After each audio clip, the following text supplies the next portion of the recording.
The live TV, सच सबसे आगे। नमस्कार, मैं हूं Iqbal Parvez. The live TV में आपका स्वागत है। साथियों, आज तक के मशहूर एंकर, मशहूर पत्रकार रोहित सरदाना की मौत हो चुकी है। वो हमारे बीच नहीं है। उनके जाने का दुख हर कोई मना रहा है। हर चैनल पर करीब करीब उनके मौत की खबरें हैं।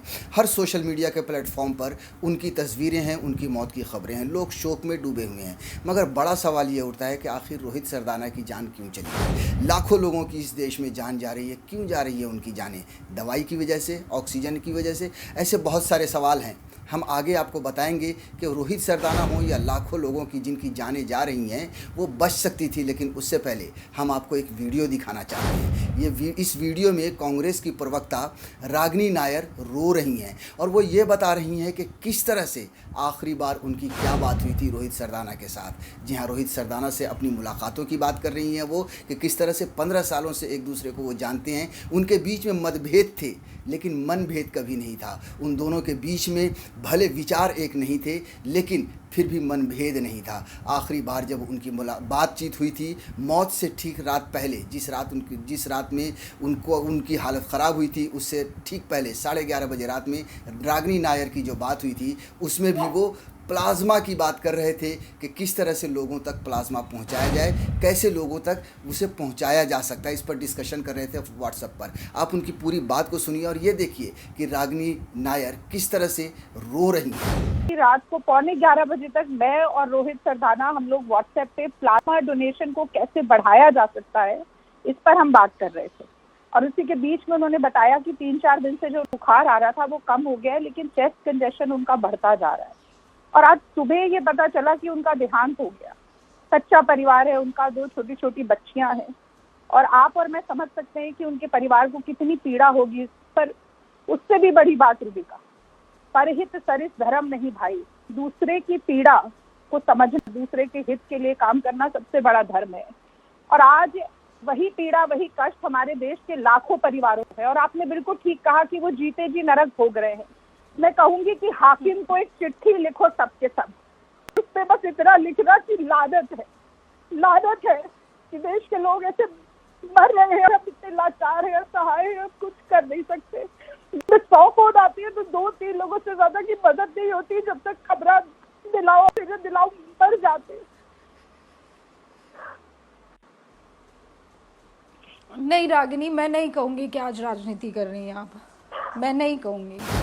साथियों, देखा आपने कि रागिनी नायर किस तरह से रोते हुए ये बात बता रही थी। उनकी आखिरी जो बातें हुई थी उसका जिक्र कर रही थी और ये कह रही थी, उन्होंने ये साथ में कहा कि रोहित सरदाना के परिवार आज किस दुख की घड़ी से गुजर रहा है। ठीक वैसे ही इस देश के लाखों लोग हैं जो इस दुख की घड़ी से गुजर रहे हैं। किसी को पता नहीं कि अगले 2 मिनट में वो जिंदा रहेंगे या उनका कोई परिवार का कोई सदस्य उनके साथ रहेगा या नहीं रहेगा। ये हालत क्यों हुई है? ये हालत हुई है इस सरकार की वजह से, मोदी सरकार की बदनीयती और बदइंतज़ामी की वजह से। जी हाँ, हर कोई, चाहे वो देश की, चाहे विदेश के लोग हों, चाहे वो आम जनता हो, हर कोई ये मान चुका है। यहाँ तक कि अदालतें भी ये मान चुकी है कि मोदी सरकार के पास कोई रास्ता नहीं है।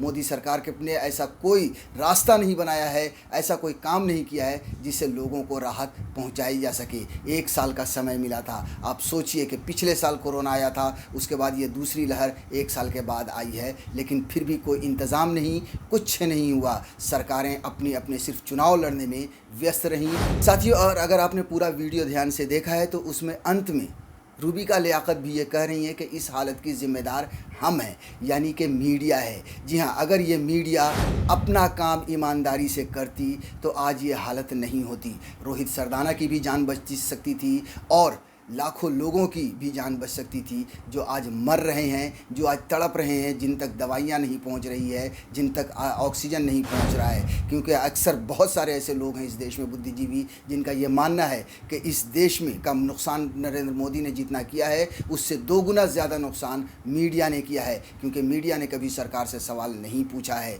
कभी भी किसी भी मीडिया कर्मी की हिम्मत नहीं हुई है, किसी भी मीडिया हाउसेस की हिम्मत नहीं हुई है कि वो प्रधानमंत्री नरेंद्र मोदी से सवाल पूछे। अगर मीडिया ईमानदारी से काम करती तो देश का इस तरह से बेड़ा गर्क ना होता। अगर मीडिया ईमानदारी से काम करती तो आज हो सकता है कि रोहित सरदाना भी ज़िंदा होते, आज हो सकता है कि बहुत सारे परिवार खुशहाल होते, आज हो सकता है कि हम कोरोना से लड़ाई में जीत भी चुके होते, मगर कभी भी मीडिया ने ईमानदारी से सरकार से सवाल नहीं पूछा। आज भी जब रोहित सरदाना हमारे बीच में नहीं है, तब भी आप देखिए तो हर जगह शोक मनाया जा रहा है, हर कोई संवेदनाएं व्यक्त कर रहा है, मगर कोई भी प्रधानमंत्री नरेंद्र मोदी से सवाल नहीं पूछ रहा है। कोई भी सवाल ये, कोई भी मीडिया हाउस ये नहीं पूछ रहा है कि आखिर 1 साल में का जब मौका मिला तब उस दौरान में सरकार ने क्या किया। गोदी मीडिया के लिए भी ये सबक है कि वो भी ये सीख ले, वो भी ये सोच ले कि अगर रोहित सरदाना इस तरह से जा सकते हैं तो कल कोई भी जा सकता है, उनकी भी बारी आ सकती है। क्योंकि एक शेर है ना कि लगेगी आग तो आएंगे घर कई जद में, यहाँ पर सिर्फ हमारा मकान थोड़ी ही है। सिर्फ रोहित सरदाना ही एक पत्रकार नहीं है, और भी बहुत सारे पत्रकार हैं। इस देश में 130 करोड़ की जनता है, कोई भी कभी भी जा सकता है। अब भी गोदी मीडिया को होशियार होना चाहिए और ये समझना चाहिए कि उन्हें देश हित में बात करनी चाहिए, उन्हें सरकार से सवाल पूछनी चाहिए। अगर वो सरकार से सवाल पूछते तो सरकार के भी रोंगटे खड़े होते, सरकार के भी कान खड़े होते और सरकार भी काम करने पर मजबूर होती। सरकार चूंकि जानती है कि मीडिया उनके साथ है, इसलिए उन्होंने जो चाहा किया। उन्हें यह पता है कि मीडिया उन्हें चुनाव जिता देगी, हिंदू मुसलमान करके लोगों को पटरी पर ले आएगी नरेंद्र मोदी को वोट देने के लिए। इसलिए सरकार ने जो मन में आया वो नरेंद्र मोदी करते रहे। और ये सिर्फ हम या इस देश की आम जनता नहीं कह रही है, पूरी दुनिया इस पर थू थू कर रही है, हमारी सरकार पर, नरेंद्र मोदी पर। विदेशी मीडिया में मोदी की थू थू लगातार हो रही है। देश में जिस तरह के अभी हालात बने हुए हैं, वर्ल्ड हेल्थ ऑर्गेनाइजेशन के हेड ने भी ये कहा है कि बहुत ही चिंता का विषय है, भारत में स्थिति भयावह है। आप सोचिए कि क्या इमेज और क्या संदेश पहुंच रहा है भारत का दूसरे मुल्कों में, कि क्या मोदी ने बना दिया है भारत को।